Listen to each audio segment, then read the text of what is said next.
Shalom, kakak-kakak guru sekolah minggu, remaja, dan juga para pendidik anak, serta para orang tua. Hari ini kita akan melakukan podcast obrolan tentang anak berkebutuhan khusus, yakni ABK. Nah, melalui obrolan ini, kita berharap bahwa baik guru-guru sekolah minggu remaja maupun juga para pendidik anak dan juga para orang tua diperlengkapi dan digugah untuk semakin menggali pemahaman tentang ABK sehingga kita semua menjadi semakin siap menghadapi ABK dan dengan segala tantangannya di kehidupan kita, baik bergereja maupun juga bermasyarakat, terutama dalam keluarga kita. Nah, tanpa berlama-lama, langsung saja kita akan mulai podcast kita. Shalom Kak Febri. Shalom Pak Pendeta. Apa kabarnya Kak? Luar biasa. Ya, saya senang bisa berjumpa dengan Kakak karena podcast ini sudah cukup lama ya kita rencanakan dan akhirnya hari ini bisa terlaksana. Ya, Kak Febri, supaya para penonton kita juga mengenal Kakak, sepertinya bagus ya kalau kita bisa perkenalan dulu. Nah, Kak Febri ini nama lengkapnya siapa sih Kak? Ya, nama lengkap saya Febrina Tias Nugraheni Pak Pendeta. Oke, Kakak dari mana asalnya? Ya, saya ini dari Solo, Jawa Tengah. Wong Solo ya? Betul. Sama kayak Pak Presiden kita kayaknya nih. Iya, tetangga. Tetangga? Iya. Oke, nah Kakak itu sekarang mengajar di mana dan sebagai apa? Iya, saat ini saya mengajar di SLB Negeri 1 Bangli. Kemudian saya saat ini sebagai guru kelas 1 anak dengan hambatan pendengaran. Oh, spesifik Kak ya? Iya. SLB spesifik. guru kelas 1 khusus anak hambatan pendengaran. Iya, atau lebih dikenal dengan anak tunarungu. Oke, spesifik ya. Iya. Tapi walaupun spesifik kayaknya Kakak pasti juga sudah diperlengkapi secara umum mengenai anak yang memiliki kebutuhan khusus. Betul sekali. Oke, atau yang kita kenal ABK ya. Iya. Kita pakai ABK aja kali Kak ya, biar nggak kepanjangan. Iya, boleh. Ya Kak, sudah berapa lama Kak mengajar di SLB di Bangli? Kalau di Bangli sendiri sudah sejak tahun 2015 saya mengajar sebagai guru kelas di SLB Negeri 1 Bangli sampai saat ini. Ya, 2015 sampai 2024 ini hampir 9 tahun ya? 9 tahun, betul. Cukup lama. Kakak menikmati nggak interaksi dengan anak-anak ABK seperti itu? Sangat menikmati Pak Pendeta. Wah, ini panggilan jiwa ya? Panggilan Kalau jiwa. menikmati itu panggilan jiwa. Karena setahu saya ya Kak Febri, semakin hari jumlah anak-anak ABK semakin banyak saja. Betul. Ternyata tenaga pengajar, pendidik, atau pendamping mereka tidak bertumbuh seiring dengan jumlah anak-anak ABK. Betul ya Kak? Iya, betul. Jadi masih kekurangan untuk guru-guru yang di SLB seperti itu maupun guru pendamping di sekolah inklusi. Jadi memang dibilang terbatas, ya terbatas, apalagi yang guru-guru dengan background pendidikan luar biasa. Oke, nah Kak Febri, sebelum lebih jauh nih, sebenarnya ABK itu apa sih Kak definisinya? Iya, ABK atau anak berkebutuhan khusus itu istilah baru. Baru Dulu, ya? Istilahnya ada yang bilang anak spesial, anak luar biasa, dan istilah kasarnya juga ada anak cacat seperti itu. Ya, tapi sekarang seiring berjalannya waktu diperhalus dengan istilah anak berkebutuhan khusus atau bisa juga sekarang dikenal dengan difabel atau disabilitas. Jadi mereka ini adalah anak-anak atau orang yang mengalami gangguan, kelainan pada satu atau beberapa kemampuan yang mempengaruhi pada aktivitasnya sehari-hari sehingga membutuhkan pelayanan khusus. Oke, jadi singkatnya barangkali anak-anak yang termasuk ABK ini anak-anak yang memiliki kekurangan tertentu ya Kak ya? Ya, hambatan tertentu. Hambatan tertentu dalam tumbuh kembangnya. Ya, baik itu secara fisik maupun secara psikologis sehingga menghambat di perkembangan yang lain. Oke, anak-anak ABK mengalami hambatan tertentu, kekurangan. Kalau anak-anak yang kelebihan nih Kak, yang sangat berbakat, yang jenius termasuk ABK nggak sih? Iya, jadi seperti anak-anak berbakat, kita menyebutnya cerdas istimewa, Istimewa. atau gifted and talented, itu juga masuk ke dalam anak berkebutuhan khusus. Oh, seperti itu. Ya. Karena Jadi mereka butuh pelayanan khusus. Yang katakanlah mengalami hambatan maupun yang terlalu cepat ya perkembangannya, dua-duanya tergolong ABK ya Kak? Iya, tergolong dalam anak berkebutuhan khusus. Kalau anak-anak yang disabilitas nih Kak, apakah itu juga termasuk ABK Kak? Iya. Yang tuna lah, tunarungu, tunawicara, tunagrahita termasuk ya Kak? Iya, jadi disabilitas ini adalah istilah lain dari anak berkebutuhan khusus. Nah, anak berkebutuhan khusus seperti tadi sudah saya jelaskan, Pak. Jadi kan memang mereka mengalami gangguan, kelainan dalam perkembangannya baik secara fisik maupun psikologi. Seperti anak-anak yang kita sebut tadi tunarungu, tunawicara, mereka kan mengalami hambatan secara fisik sehingga juga disebut sebagai anak berkebutuhan khusus atau disabilitas. Nah, kalau kita coba kelompokkan nih Kak ya, kayaknya kan banyak nih ya, baik yang hambatan maupun yang kelebihan dan lain sebagainya. Itu kalau kita boleh kelompokkan, ada berapa kelompok sih Kak anak-anak ABK itu? Sebenarnya banyak sekali Pak Pendeta, tapi yang sering kita temui sehari-hari ini itu lebih ke sekitar 6 atau 7 jenis. 6, tapi saya akan coba yang paling umum kita temui. Yang paling umum dulu itu yang pertama adalah anak dengan hambatan penglihatan atau tunanetra. Ya, kalau anak dengan tunanetra jelas yang mengalami hambatan itu penglihatannya. Tapi itu juga bisa dikategorikan yang ringan, yang masih ada sisa pencahayaan juga masih bisa melihat, itu low vision. Kalau yang berat itu blind atau buta total. Seperti itu. Itu yang tunanetra. Ya. Ada lagi Kak yang sampai ke 6 jenis tadi itu? Ada. Selanjutnya yang kedua adalah anak dengan hambatan pendengaran. Atau tadi yang Pak Pendeta sebut tunarungu wicara. Mereka mengalami berkaitan hambatan. Ya? Iya, pendengaran mempengaruhi dalam mereka berbicara. Karena kan suara yang masuk, kalau tidak ada suara otomatis itu juga akan mempengaruhi wicaranya. Seperti itu. Itu mempengaruhi komunikasinya juga, mempengaruhi di dalam mengakses informasi. Yang ketiga benar, ada anak dengan hambatan intelektual. Ya, jadi anak-anak dengan hambatan intelektual ini mereka memang IQ-nya biasanya di bawah rata-rata. Seperti itu. Kemudian yang keempat Kak. Keempat itu anak dengan hambatan motorik atau kita sebut dengan tunadaksa. Mereka mengalami lumpuh, kemudian bisa amputasi, cerebral palsy, polio, itu disebut anak dengan hambatan motorik. Yang kelima anak dengan hambatan emosi dan perilaku, disebut juga dengan tunalaras. Jadi ini anak-anak yang punya perilaku menyimpang yang sangat mengganggu. Contohnya Kak? Contohnya itu suka mencuri atau terlalu pendiam, itu juga masuk ke tunalaras. Kalau terlalu banyak bicara? Terlalu banyak bicara. Itu ada nggak sih termasuk di situ?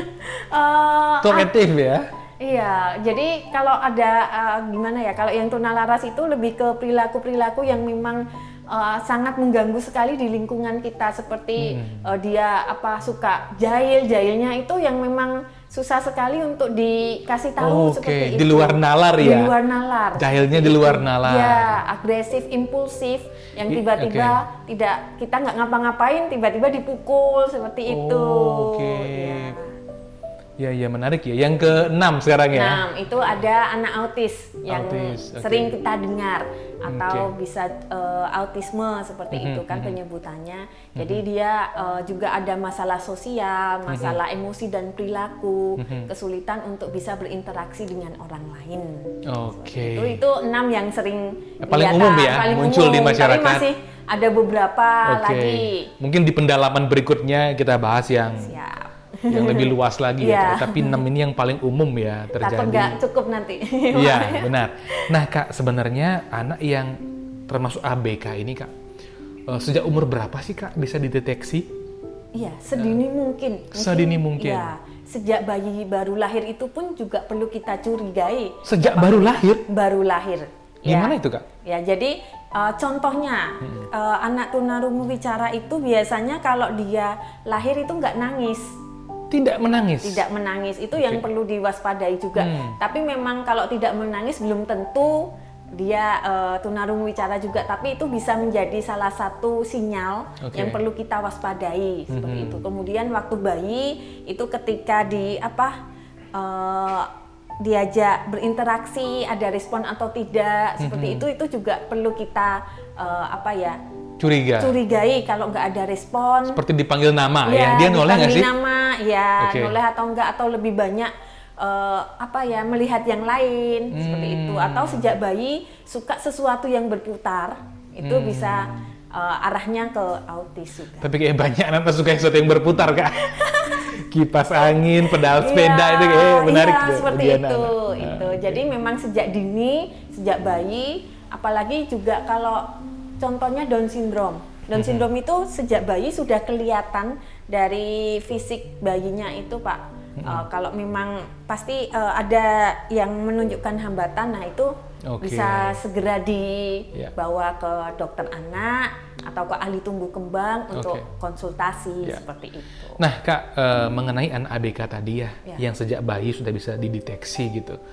Itu sebenarnya apakah mereka itu punya dosis yang beda-beda nggak sih, Kak? Atau sama semua kalau sudah begitu modelnya, ya pastilah ini seperti itu penanganannya, atau ada dosis yang mungkin tidak sama satu dengan yang lain, anak-anak yang termasuk ABK itu, Kak? Kita sebut levelnya berbeda. Oh, level ya? Levelnya, ada. Kadar ke-ABK-annya itu. Kadar ke-ABK-annya. Ternyata beda-beda ya masing-masing anak ya? Iya. Ada tesnya, Kak? Biar kita tahu ini level ringan, level menengah, level berat tuh ada tesnya. Tergantung, kembali lagi tergantung kebutuhan khususnya, Pak Pendeta.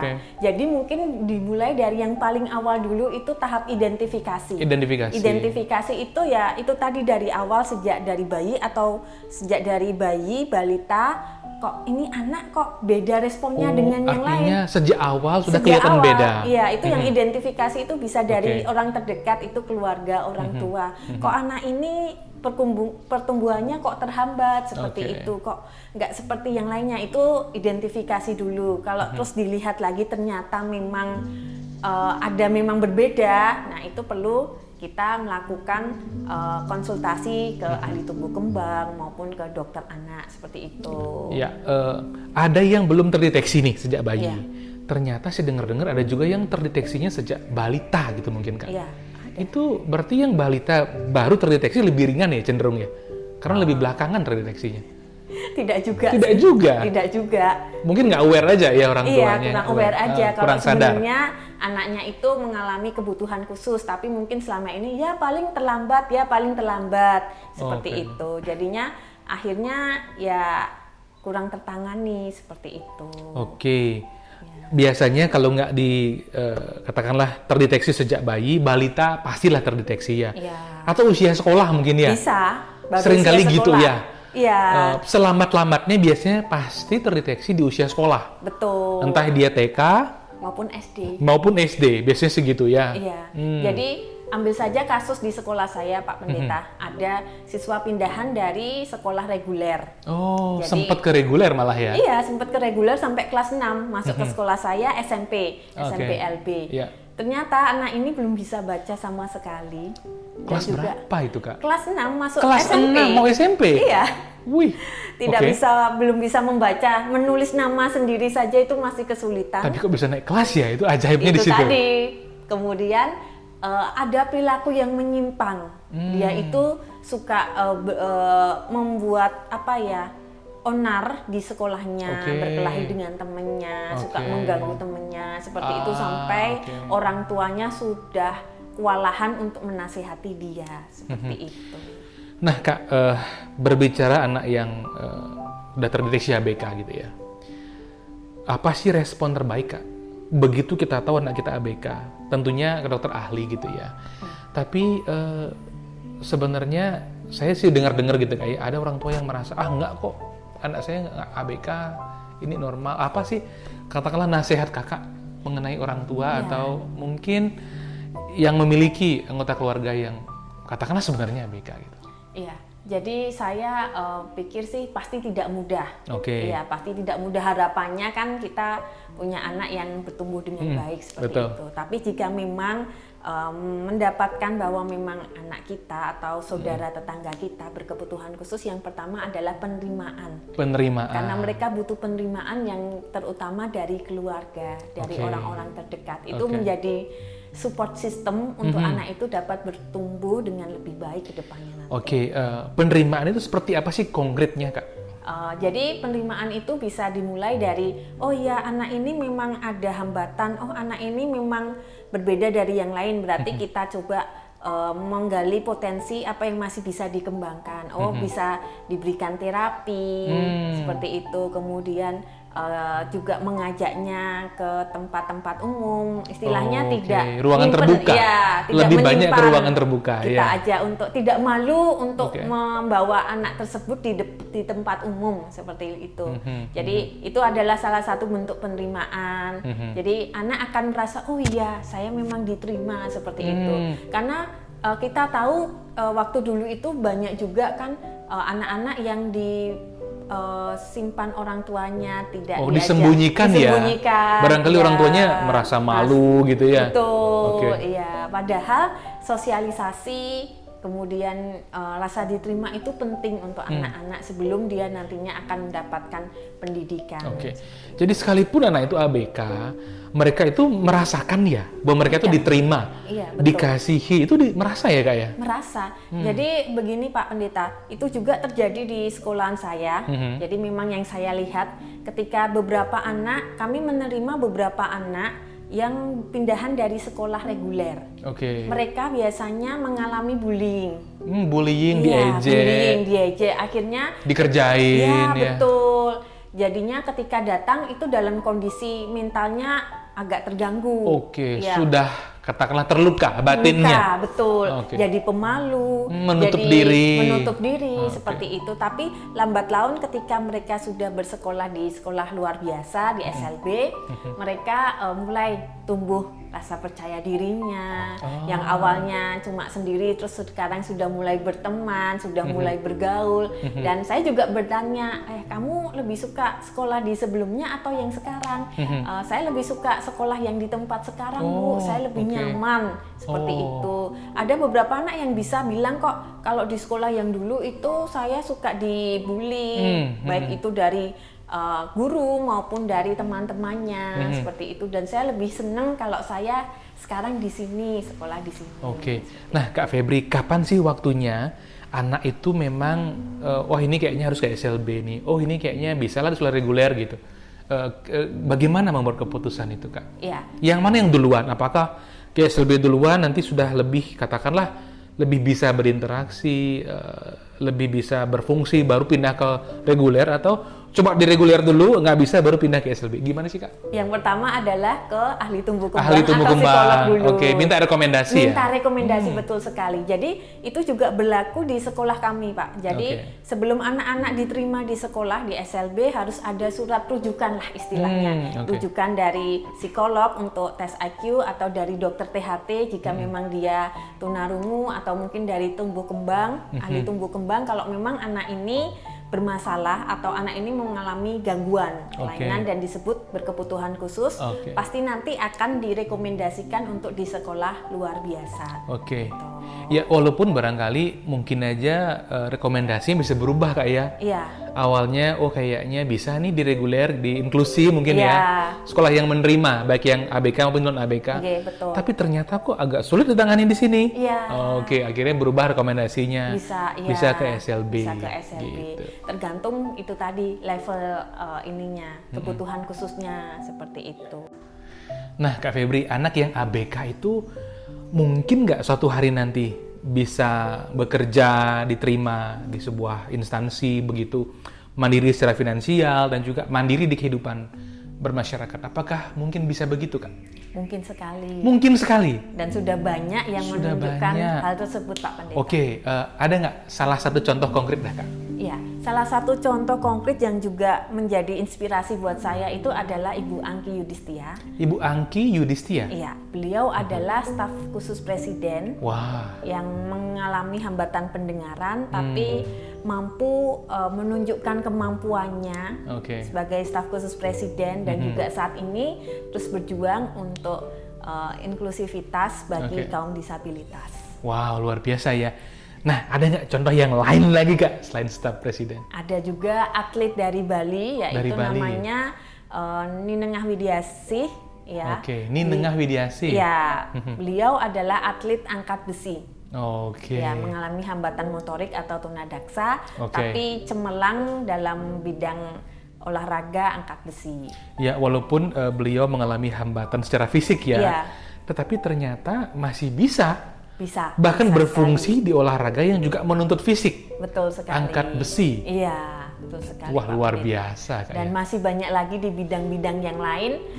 Jadi anak-anak berkebutuhan khusus ini punya masa depan asal kita memberikan kesempatan, kita memberikan hak yang sama untuk mereka boleh belajar, boleh mengenyam pendidikan. Saya percaya masa depan mereka juga cemerlang. Nah, itu dia ya. Terima kasih banyak loh Kak Febri. Ya. Mungkin sebelum kita menuju ke closing ya, statement kita, mungkin bisa minum dulu tehnya ini Kak. Iya, siap. Ya, kita.